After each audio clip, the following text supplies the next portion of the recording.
Beautiful people of the internet. Ooh, have I got a treat for you today. This video is going to be a little bit different from my standard ones. There's going to be no cinematics, no fancy edits.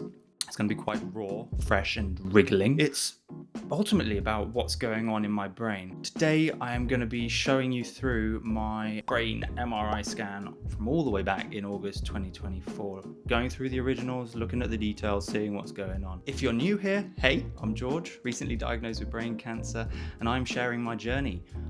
Come along for the ride. Subscribe. Let's thrive. Duck and dive. Man, I'm such a good poet. All right, let's dive in.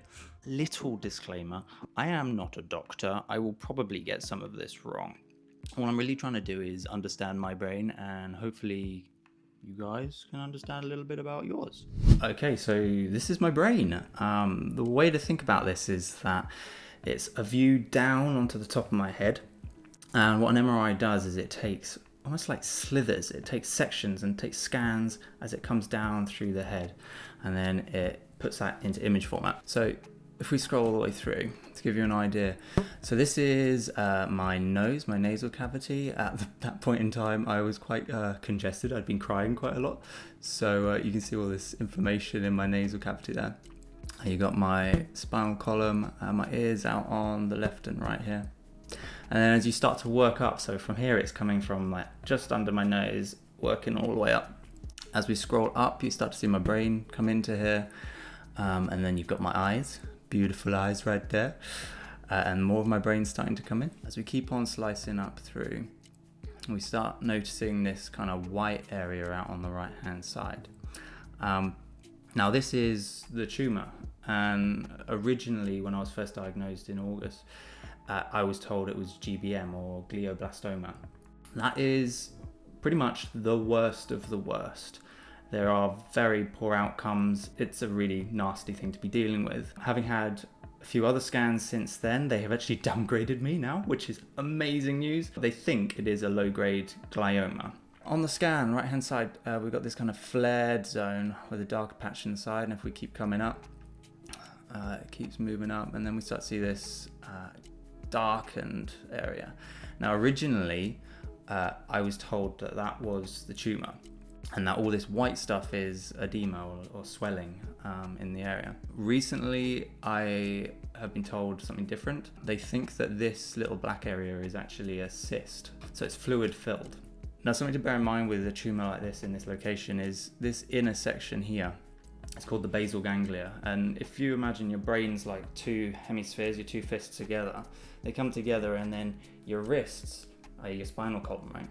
The basal ganglia is kind of at this junction point on either side, so all of the nerve endings come right the way down and through. Now, this poses a little bit of a problem for me, and it's one of the reasons why I haven't gone, hey, yeah, let's go in and get this chopped out. If they were to go in to resect it, to pull it all out, or as much as they can, it poses quite a big risk.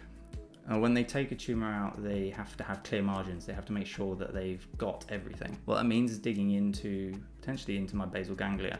That controls a lot of the body systems, main ones being motor skills. So there's a good chance that if they go in and they try and take it all out, I will probably, potentially, maybe, almost, not entirely sure, be left side paralyzed. Now that we know that it's slow growing, it means that we can kind of watch and wait. See what's going on, assess it, start to bring out in lifestyle changes, whatever I can do to make it hell for that thing to grow. And so if we continue further up through the brain, it starts to diminish all the way up to the top of my head. Look at those little veins and things, isn't that interesting? So coming back down now to have another proper look. It's fascinating to be able to see your own brain. Absolutely fascinating. Now these black areas in here, they're also sort of fluid filled. Basically they're cushioning for the brain, and they allow fluids to move in and out of the brain cavity. So yep, here's the tumor coming in on the right with that cyst. And then continuing down to my eyeballs and out my nose. Due to the risk of resection and biopsy, I've opted out of having those. The only real benefits for having those at this point in time is that they may be able to take a small section of it out, and with that they can work out exactly what cancer it is, and that allows for specific treatments, immunotherapies, chemotherapy, radiation. The main issue is that personally I don't want to go down those routes unless I really have to. So at this point, the blessing is that I can watch and wait. We can see. Now, my most recent scan, so I've had one in August when I was diagnosed, another in November 2024, another in February, and then I have another one coming up in June. In the February one, it showed that the cystic component had grown very mildly, very slightly, but the tumor aspect had remained the same, which is awesome news. So yeah, that's my brain. I hope you've learned something.